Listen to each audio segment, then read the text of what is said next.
Қайырлы күн, құрметті көрермендер.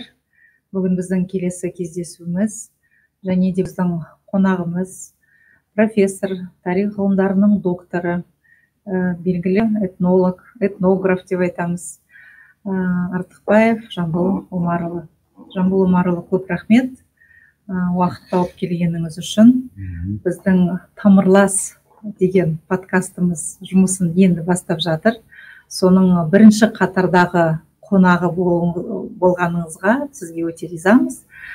Тағы бір қайталап өтейін, біздің подкаст Тамырлас деп аталады. Рахмет.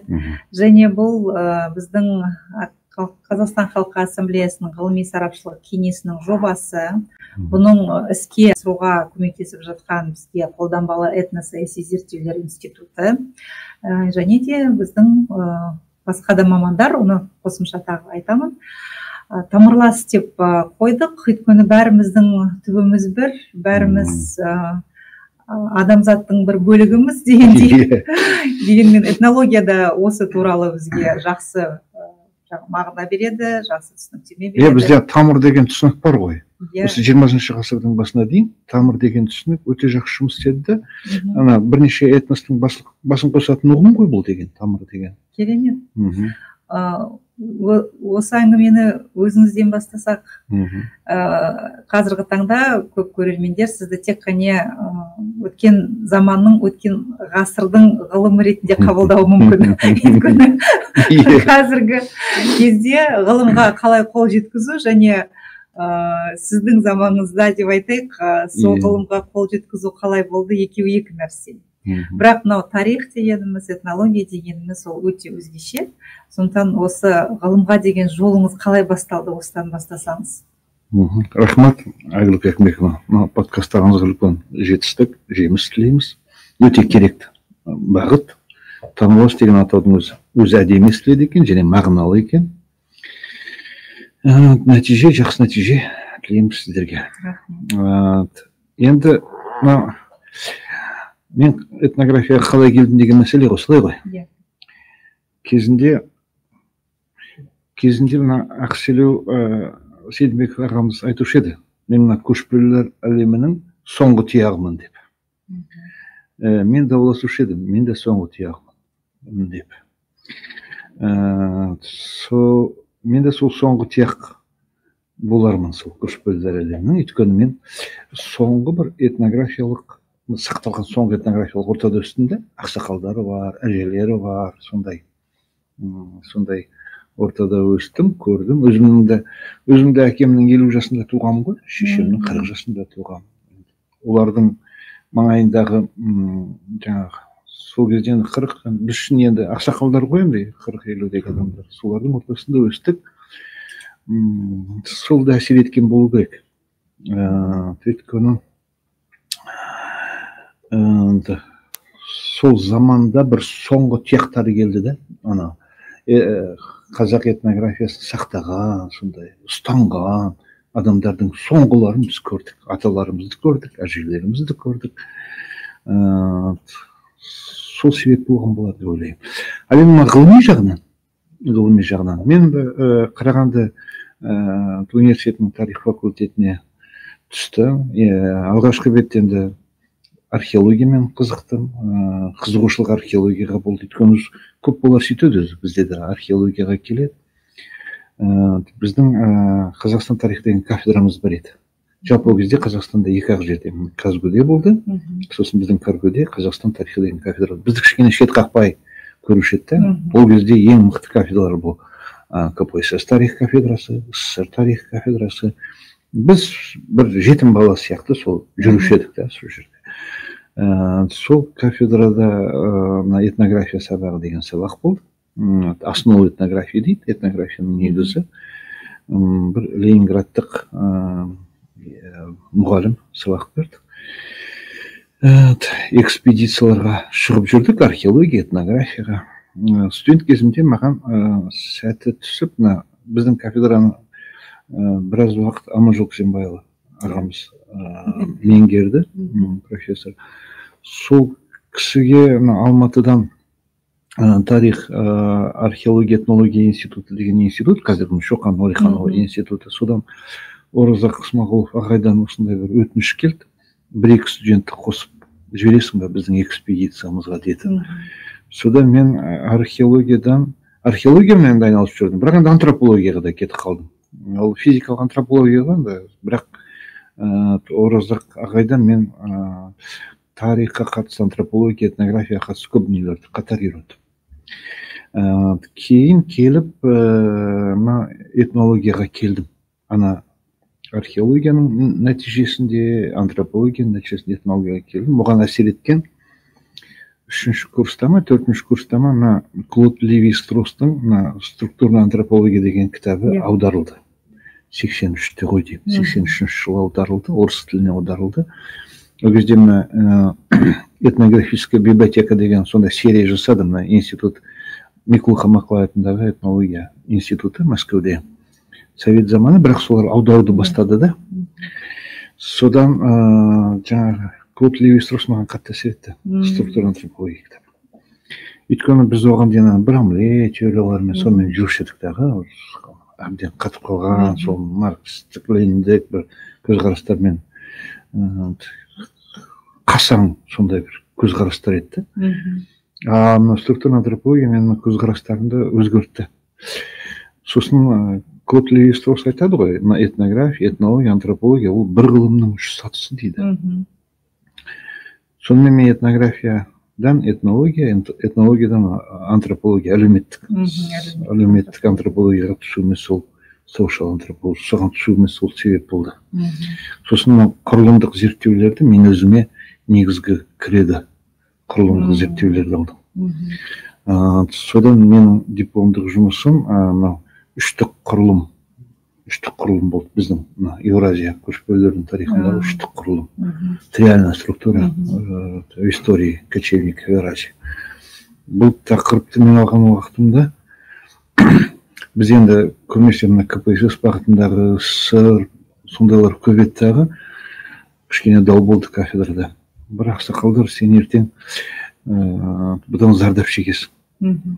Сен бір ана КПСС-тің бір тақырыбын алсайшы бір.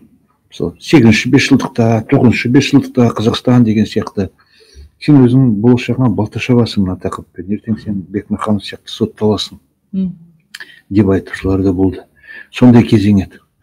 Бірақ мен әйтеуір осы структура антропологияда қалдым.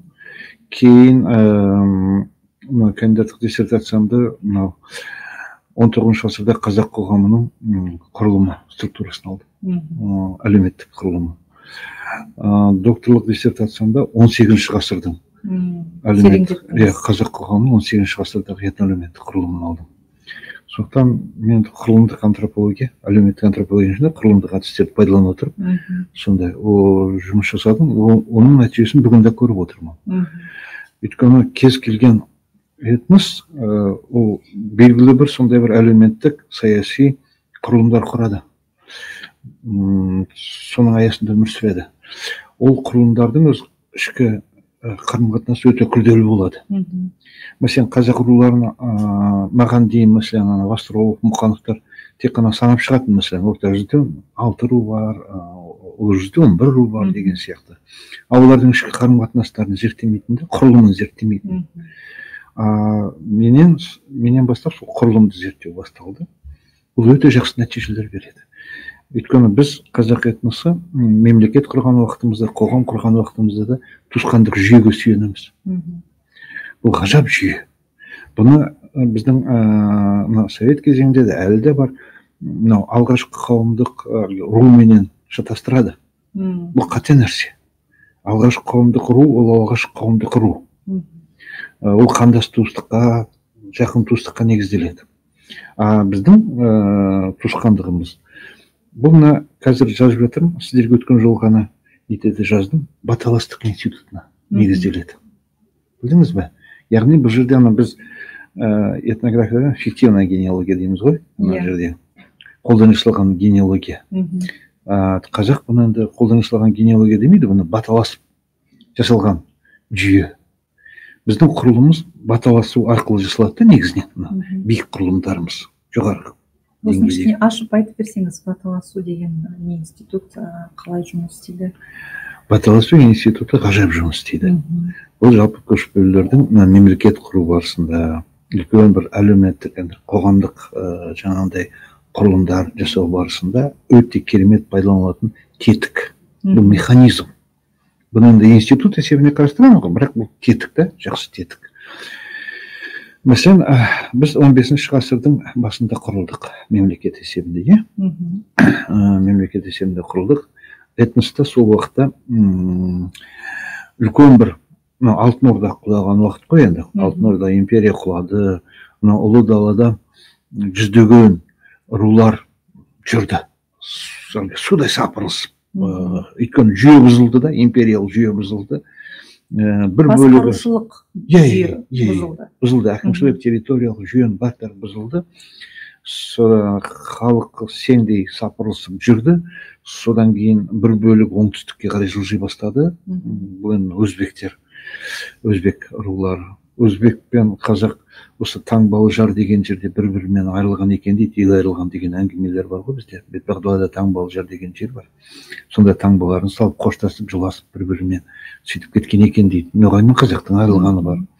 Сондай үлкен ауыр әңгімелер болған. Енді қалған ел басын құру керек болды ғой. Бұл жерде енді кейбір ру тайпалардың арғы тарихы анау көне ғұн заманына кетеді, сағыз заманына кетеді. Әрбіреуінің бұрын жеке мемлекеттері болған. Мәселен, орта жүзде арғындар өздері жеке мемлекет болған деген сияқты. Наймандардың өздерінің хандығы болған. Керейлер қосылды, олардың өз хандығы болған деген сияқты. Осы тайпалардың бәрін басын құрау керек болды да. Сөйтіп ана үштік жүйе жасалды. Бұл үштік жүйе анау сақ заманынан бері келе жатқан үштік жүйе ғой.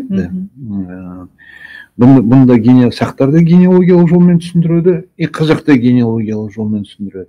Якобы біздің атамыз Алаштан 3 бала туған, 3 баладан 300 өрбіп шыққан деп.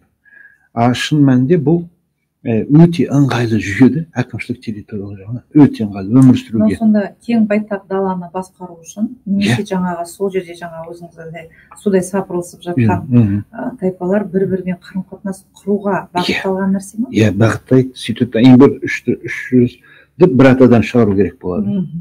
Ол не үшін керек жаңағы бас бірігушілік? Өйткені туыстық жүйе, қазіргі күні біз айтамыз ғой, азаматтық қоғам деп, иә, азаматтық қоғам. Ол өте жақсы түсініп қойды. Азаматтық қоғамның негізгі принциптері туыстық жүйеде бар да. Өйткені туыс болғаннан кейін сіз оны басына да алмайсыз, оны эксплуатация жасай алмайсыз. Тіпті эксплуатация жасаған күннің өзінде де сіз туыстық арқылы жасайсыз да оны жаңа жерде. Білдіңіз бе? Ол азаматтық қоғамның бір қызық моделі, шын айтқанда. Халықтың енді ішіндегі шешушілер біледі, бұл рулардың жан-жақтан келіп қосылғанын біледі. Бірақ ана ант бергеннен кейін, баталасқаннан кейін өзімнің туысым деп есептейді. Білдіңіз бе? Егер де мен мысалы қазіргі күні маған осы қазақтан шыққан ұлы адамдардың шыққан тегін барлығын айтып бер десе, айтып берер едім. Бірақ оған ешқандай да қажет жоқ. Қажет жоқ. Өйткені біреуінің ар жағында Қалмақтан келген аталары, біреуінің ар жағы Қырғыздан келген аталары, біреуінің ар жағы Қарақалпақтан келген деген сияқты осындай әңгімелер шығып кетеді. Бұны көтерудің де, айтудың да қажет жоқ. Бұны енді мамандар білу керек. Кезінде аталас, баталас болып келгенбіз, құрылғанбыз. Жаңағы рулардың барлығы. Мәселен, орта жүзді құрған уақытында Алаш, атамыз Алаш, одан Жанарыс туды дейді. Жанарыстың жаңа 2 әйелі болды. Ол 2 әйелінен 6 ұл туды. Арғын, Найман, Қыпшақ, Қоңырат содан тарап кетті деп түсіндіре салады. Ол жерде ана Бәйдібектен шығарады. Енді Бәйдібек мәселен мифтік заманның тұлғасы. Ол ғұн заманында болды ма, тіпті одан ерте ме, өздері әлгі шежірешілер дауласып жатады, бір 10 түрлі версиялар бар. Ол енді тарихи уақыттан әр заманда пайда болған тұлғада. Соған байлайды. Мысалы бізде Алашаханға бәрімізді байлайды ғой. Алашахан ол мифтік аңыздық тұлға. Ол оның Алашахан деген сөздің мағынасы жылқылы ел, жылқышы ел. Жылқы деген ұғымда, яғни бұл анау иелікке де баруы мүмкін. Яғни анау Ботай дәуіріне де баруы мүмкін. Сол заманнан бастап енді жылқышылық үстем болды ғой. сол алаш тұлғасына бәрімізді байлаған. Алаш тұлғасына тек қана 300 қазақты байламайды, қырғызды, қарақалпақты, құраманы да байлайды. 6 алаш болады. Әз Тәуке хан заманында. Сөйтіп баталасуды тетік есебінде қолданады. Енді баталасады ғой. Ақсарбас сояды, соң қанына қолын малып, Тәңірге ант береді, Тәңір алдында бір-бірімізге бауырымыз, туыспыз деп. Бұл қазір сіздердің институттарыңыз айналысып жүрген ұлт құру мәселесіне өте керекті тетік деп есептеймін. Жаңағы сіздің азаматтық қоғаммен салыстырғаныңыз өте қызықты, өйткені қоғамда мынандай құбылыс болып кетті соңғы 2-3 жылда. Тарихпен, шежіремен, жаңағы генеалогиялық мәселелермен айналысып жүрген ғалымдарды меніңше халық көп түсіне бермейді, өйткені олар оны тікелей мағынада түсінеді. Кім туыс емес. Туыс болса, ол сондай бір туыстық, және ол саяси жүйеге тікелей проекция жасалады, ана патронимическая модель ретінде алынады, содан тікелей негативті көзқарас болып кетеді бұл жерде. Және де қоғам архаикаға түсіп кетті деген кейбір мамандар осындай пікір айтып жүр. Ал сіз керісінше оны бір қоғамды біріктіретін механизм ретінде көрсетіп отырсыз.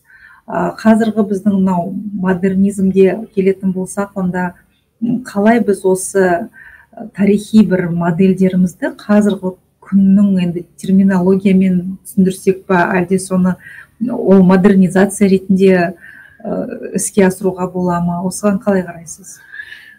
Сіз ұлттық модельді айтып отырсыз ғой, Әлгі Әкімбек, бұл өте жақсы дүние. Бұл осы күнге дейін декларативті ғана сөз болды да, ұлттық модель. Міне бүгінгі күні ақырында біз осы мәселені қолға ала бастадық, нақты қолға ала бастадық. Жаңа Баталастық институтын, егерде Баталастық институты қазақ мемлекетінің, қазақ саяси құрылымының, әкімшілік территориялық жүйесінің түп негізінде тұрған деп әуел бастан жақсы түсіндірсек, оны халық түсінер еді. Біз оның орнына басқа терминдерді қолданамыз. Мысалы, фиктивное родство, фиктивная генеалогия дегендерді қолданып жүрді. Фиктивный деген ол жалған деген сөз. То есть ол қазаққа әсер етпейді, теріс әсер етеді. Теріс әсер етеді. Біз әуел бастан біз баталастықпен құрылған ел десек, оны қазақ дұрыс түсіндіреді. Екіншіден, бізде мына тарихпен тым әуестену көп.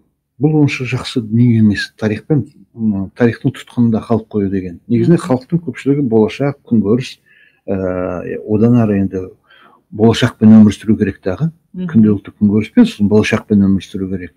Тарих деген ол өткен күн, өткен шақ. Бұнымен тым әуестену, бұл өте қауіпті нәрсе. Бұны көрші елдерден де көп жатамыз, кейбір көрші елдердің басшылары сол тарихқа қалып қойған да, сол 9-шы ғасыр, 10-шы ғасырда қалып қойған. Бұл теріс нәтиже береді.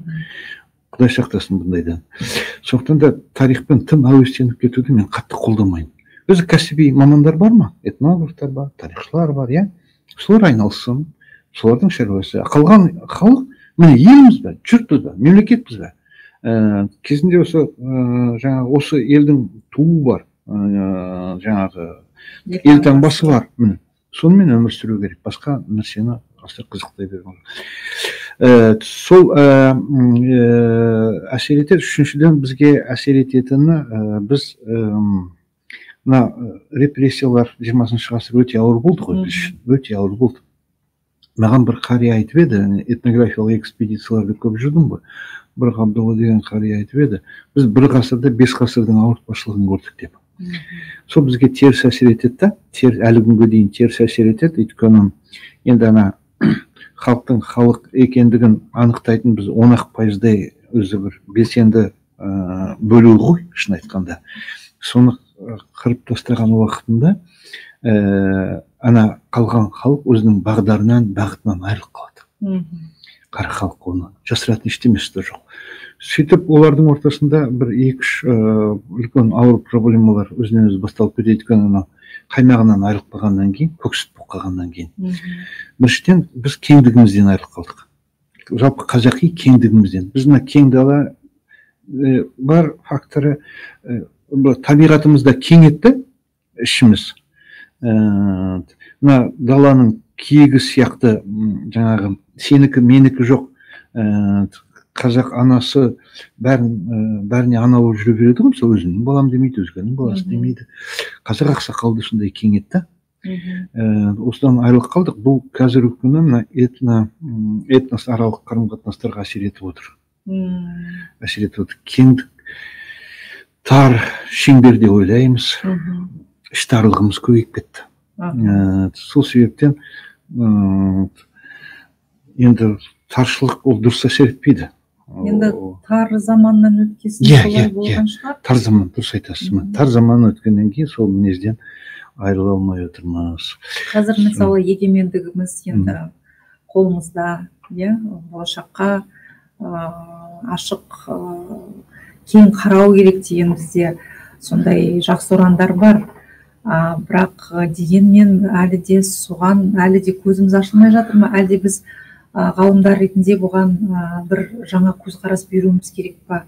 Сіз қазіргі таңда өте көп ономастика мәселесімен айналысасыз, жер су атауларымен және халықтың арасынан сондай жақсы деректерді жинап жүрсіз. Қалай ойлайсыз, болашаққа деген көзқарас қандай және ол не нәрсемен байланысты қазір? Осы бізге этнология қандай мүмкіндік береді? Этнологияның мүмкіндігі өте зор ғалым. Жалпы мына шетелдік этнографиялық орталықтар ашық жұмыс істей бермейді, көбінесе жабық жұмыс істейді. Оны білесіз, өйткені этносқа байланысты мәселелерді дабырап жұртқа айта беруге болмайды. Дәрігер де мәселен өзінің алдында ғана пациентінің ауруын бәрін айта бермейді ғой, сен мұндайсың деп айтпайды ғой. Этнография ғылымы да ол этностың дәрігері ғой. Оны көзін бақырайтып тұрып, сен ертең өлесің деп айтуға болмайды оған. Сен мұндай аурусың деп айтуға болмайды. Мүмкіндігі келгенше басқаша жеткізуге тырысу керек. Сосын көрші этностарға да байланысты этнографиялық зерттеулер жүргізіліп жатады ғой. Бізге мысалы қазаққа да қатысты этнографиялық зерттеулер жүргізіледі. Әсіресе 90-шы жылдары жақсы жүргізілді. Өйткені біз өзі әлем білмеуші еді да бізді. Кім ол? Анау айдалада ұлан-байтақ жері бар деп. Сондықтан біз зерттеу объектісі болдық. Әлі де болып келе жатырмыз. Осындай этнография ғылымының саяси мүддеден туған, саяси мүддеге байланысты туған жаңағындай әдістері бар, зерттеу әдістері. Сондықтан да бізге этнография ғылымы керек. Егер де мәселен біз орталық Азиядағы өзіміздің позициямызды дұрыс ұстап қаламыз десек, бұрынғы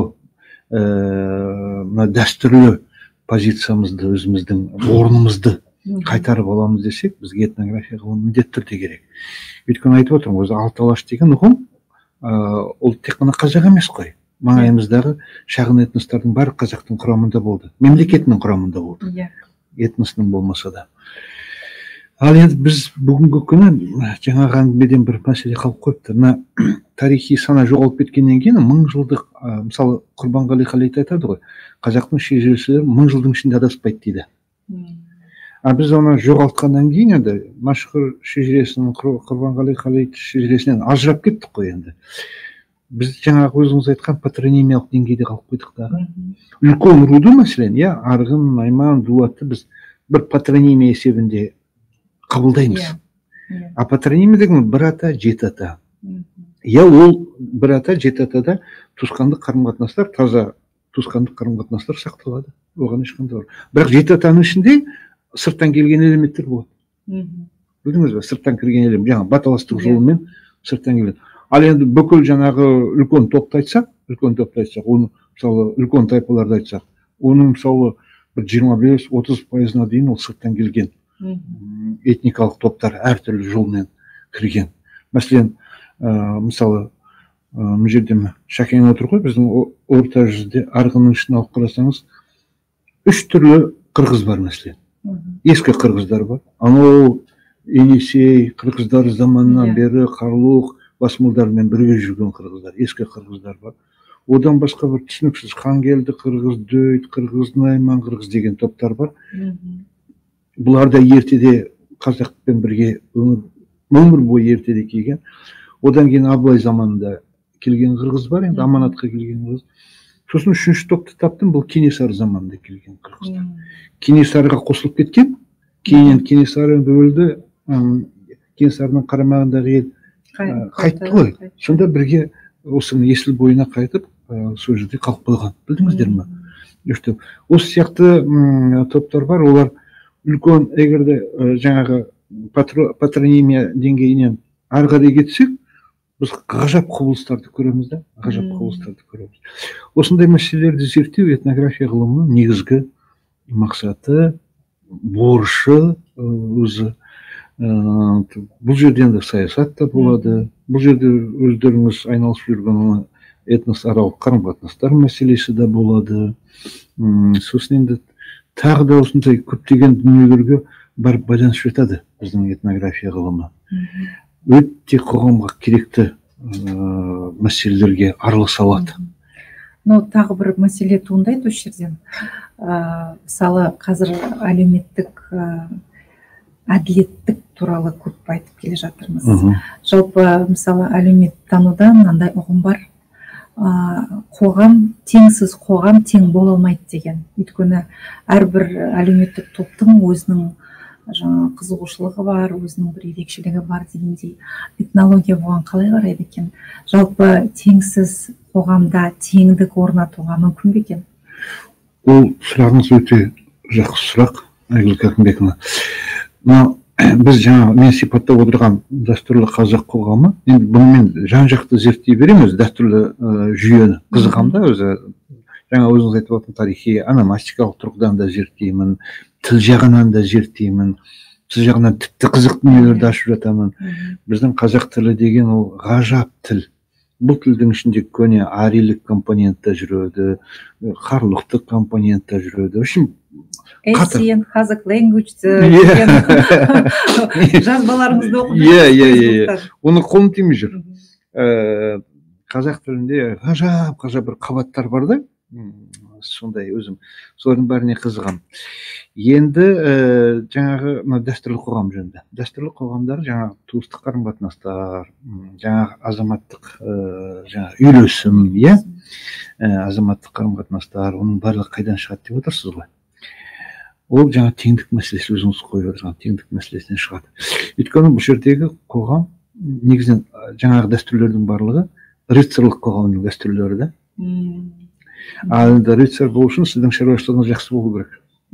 Халықтың 80% өз күнін өзі көретін ауқатты адамдар.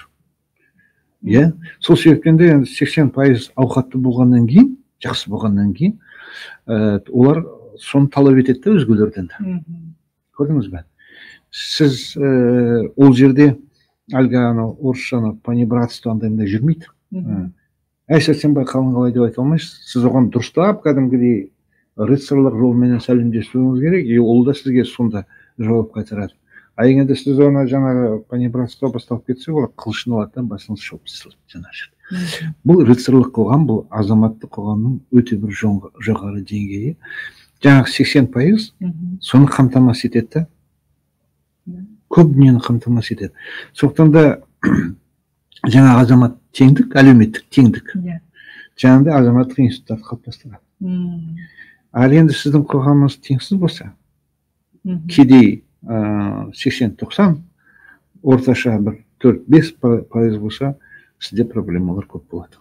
Өйткені кедей адамның талап етуге де, жаңа азаматтық қарым-қатынасты талап етуге де, өзінің мүддесін, өзінің деңгейін сақтауға да мүмкіндігі болмайды. Кедейліктің аты кедейлік. Сондықтан да біздің қазіргі биліктің де жаңағы халық әлеуметтік жағдайын көтеру жөніндегі бағдарламаларын жалпы дұрыс деп есептеймін. Тек сол жағдайда ғана, соны жөндесек қана, біз көптеген дәстүрлі басқару институттарын сәл-пәл болсын жаңғырта аламыз, дәстүрлерді жаңғырта аламыз. Өйткені олар қалай болғанда рыцарлық заманның дәстүрлері.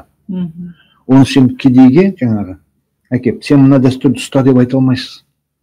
Мәселен, ол заманда үйлену үшін ер азамат қызға құда түсу үшін ұнатқан жеріне әлгі бір-біріне сәйкес, сай оның барлығы зерттеледі алдын ала жаңағы тең теңімен деген сияқты жаңа жерде 47 жылқы төлейді.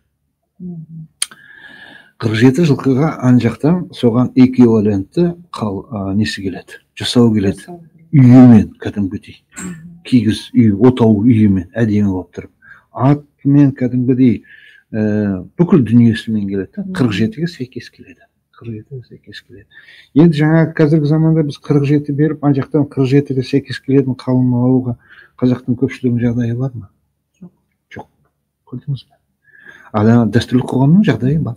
Алған кезде де ол кредитқа алынады, қарызға алынады. Қазір енді айтып жатыр, 80% халықтың кредиті бар деп. Иә, көрдіңіз бе? Дәстүрлі қоғамда бұл қаражатты қайдан алуға болады? Жаңа мүлік қайдан болады?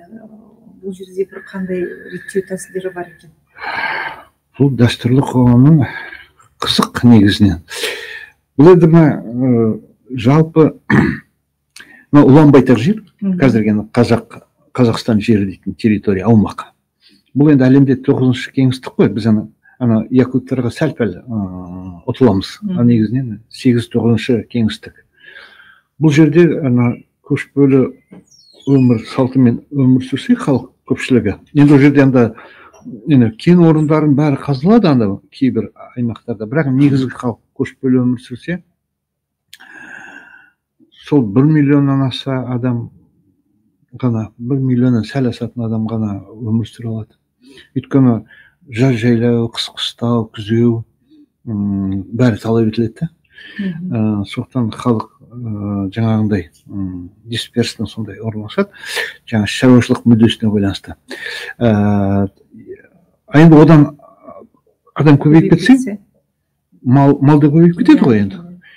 Проблема басталады. Жаңағы ұлы қоныс аударулар басталып кетеді. Иә. Ал енді жаңағы 1 миллион адам, 1,5 миллион адам комфортно өмір сүреді. Жаңағы малды жинай алады. Ол аса үлкен проблема.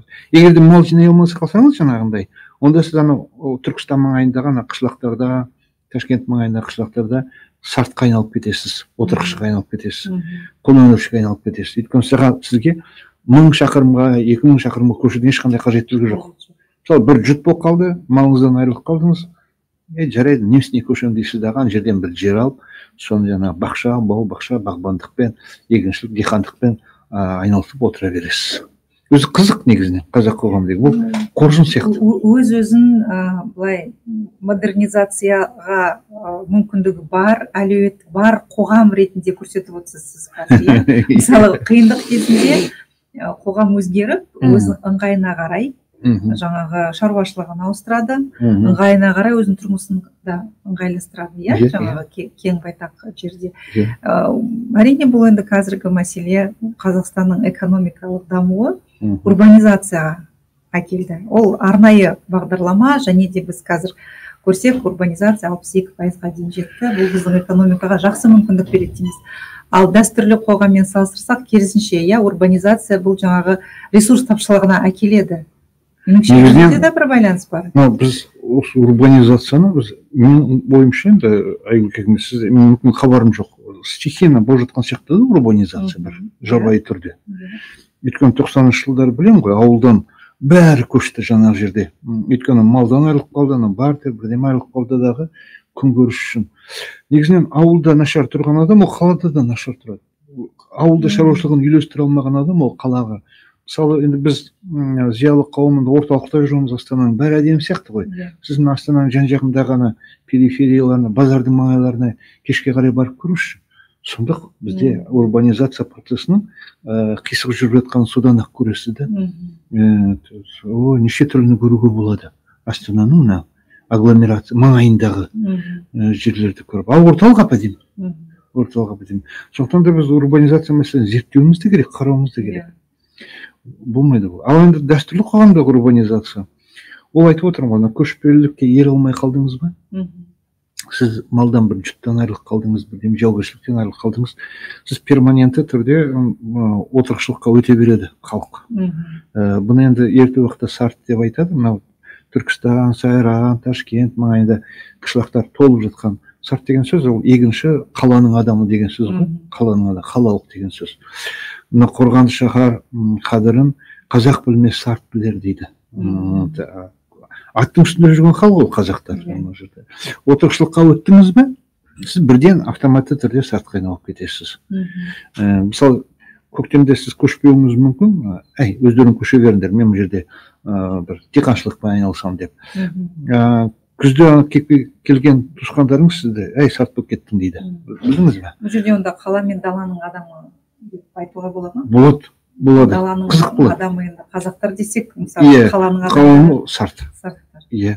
Сосын егерде ол сарт бір байып, әлде бір малы көбейіп баратса, ол қайтадан көшкеріп кетуі мүмкін. Ондай да процесс жүреді. Вот қызық процесстер болады. Сондықтан біз мына қазақ тарихын, қазақ мінезін, қазақ этнографиясын Түркістан факторынсыз зерттей алмаймыз. Ол біз соңғы кезде ұлы дала, неше түрлі бренд қылып соны көтеріп жүрміз ғой, иә? Түркістан факторын ұмытып кетеміз. Түркістан факторы міндетті түрде қосып қоюымыз керек. Өйткені ол жерде біздің пантеонымыз бар, ол жерде біздің саяси орталығымыз бар, ол жерде толып жатқан анау алғашқы пайғамбарлар дәуірінен басталатын ескерткіштеріміз бар. Ұлы дала деп әлгі атқа жайдақ мініп шапқылай берудің қажеті жоқ. Сол осы бір біздің тарихшылар, біз қазір жол шыққан 88 жылдық деп жатырмыз ғой, тағы да мына ұлы дала. Ол жол шыққанға мәселен үлес берген уақытында әкесі Шыңғысхан береді ғой, балаларын ұлыс бөліп береді ғой, сонда айтады ғой. Жошыға Қыпшақ даласын, Дәшті Қыпшақты беремін дейді. Бірақ атына жем болсын деп, маған Хорезмді де беремін дейді. Көрдіңіз бе? Сол сияқты аттың жемі, көрдіңіз бе, қалай келтіріп отыр. Сондықтан біздің жеміміз, түпкілікті жеріміз бұл Түркістан, Хорезмнен бастап Түркістан өлкесі бәрі. Рахмет, әңгімеміз біраз нәрсені ашқан сияқты. Тағы бір сұрағым бар. Бұл жерде өзіңіз қазір ерекше этнографиялық музей құрып жатсыз. Осының шет жағасын ашып қойсаңыз, білем әлі кішкене ертерек екеніне, бірақ ол да бізге қызықты болып тұр. Мүмкін біздің көрермендер қызығып. Жақсы болар еді. Көрермендеріңіз қызықса, мына экспонаттар әлі толық жинап болған жоқпыз. Музейдің ашылуына бір 3000-нан аса экспонат керек болады. Соған жақындап қалдық. Мен өмір бақи этнографияның, этнологияның теориясымен айналыстым көбінесе. Этноэлементтік құрылым деген. Енді экспедицияларға ылғи да шығып жүрдім.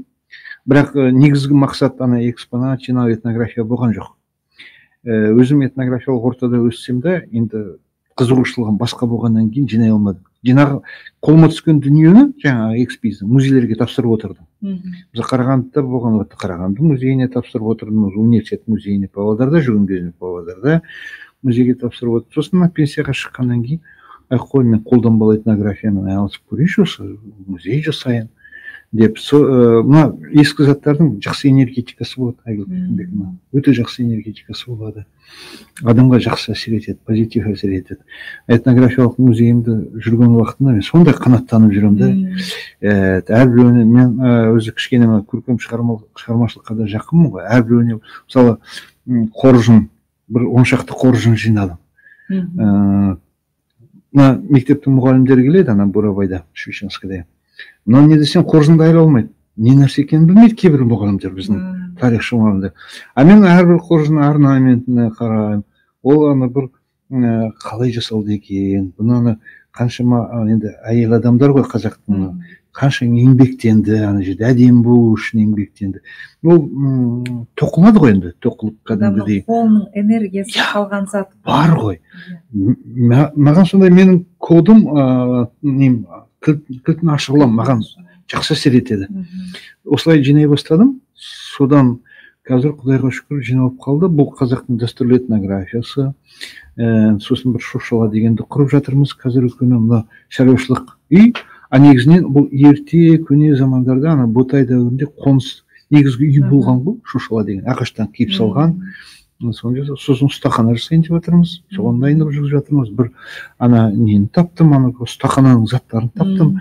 Ақырындап. Сосын сіздерге аса қажет дүние, қазаққа туыс, жақын этностардың әрбіреуіне жеке-жеке экспозиция жасап жатырмын. Бұл Шәкең отырып қырғыздарға жасап қойдым бір экспозиция, қалмақтарға жасап қойдым, саха якутке жасап қойдым, башқұртқа жасап қойдым, түркменге, бурят, моңғол бар, сібір татарлары бар, Әзербайжан бар. Осындай әрбір 12 этносқа осындай 12 экспозиция жасап қойдым. Өйткені келген адам бәрінде көру керек те, мәдениетті көру, бір-біріне ұқсастығын көру керек. Мысалы, Әзербайжан кілемі деген ғажап дүние, әдемі. Бірақ шыққан тегі оның біздің сыр бойы. Сыр бойында тоқылған. Иә, сондағы ана негізі тамыр, жаңағы тамырлас. Тамырлас болып тұр. Ал енді Әзербайжандар оны керемет көтереді, өздерінің кілемдерін.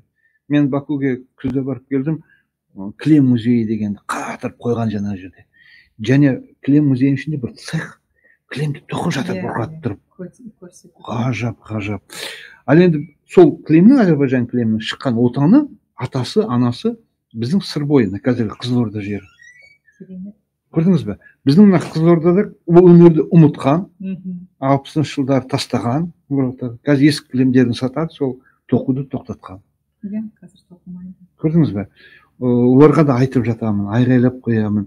Неге жаңғыртпайсыздар? Қазір қазақ елдердің көпшілігі қалаға келді ғой, өзіңіз айтқандай жаңағы урбанизация. Неге бір орталықтар ашып осындай дүниелер жасамайды? Енді қазақ кілемі, мына дәстүрлі қазақ кілемі, бұл үлкен, 4 метрлігі ұзындық сондай, 2 метр, 1,5 метр сондай. Шағындау жасау керек. Коммерцияға ыңғайлау керек, кішкене. Сонда келген адам, өйткені жаңа кілемнің, түркмен кілемінің де, Әзербайжан кілемінің де түпкі отаны, ата-анасы біздің сыр бойының кілемдері. Орнаменттерін салыстырдым ғой енді. Тура бізге келеді екен, бізден шыққан екен. Көрініп тұр, оғыздық мәдениет қой енді. Осындай музейден өзімнің алатын энергиям өте көп. Алла бұйыртса сіздер де көріңіздер музейді. Ашылу салтанатын 18 мамырда жасаймыз. 18 мамыр бүкіл әлем музей күні деген күн бар. Музей түні дейді, музей күні дейді 18. Соған жаңағы бір этнографиялық затты құшақтай келсеңіз де болады. Енді қара жүреміз. Былай келіп көріңіз десеңіздер де рұқсат. Сол күні сіздерге кигіз үй тігіп қоямыз сол жерде. Алла бұйыртса. Ұстаханамыз жұмыс істеп жатады. Шошаламыз тұрады жаңа жерде. Асханамыз болады, алдында ұлттық асханамыз болады. Сонда келіп демалып, көлдің жанында, мынау Шортан Бурабай көлінің жанында. Бір келіп кетіңіздер. Көп рахмет. Көп рахмет, мынау алға қойған мақсатыңыз орындалсын. Біздің елімізде тағы бір осындай тарихи, мәдени, этнографиялық орталықты ашайын деп отырсыз, соның бәрі сәтті болсын. Және сізден де жаңа еңбектер, жаңа кітаптар, жаңа проектілер күтеміз. Көп рахмет бүгінгі әңгімеңізге. Құрметті көрермендер, осымен біздің әңгімеміз аяқталады. Көп қызық мәлімет алдыңыздар деп ойлаймыз. Келесі кездескенше сау болыңыздар.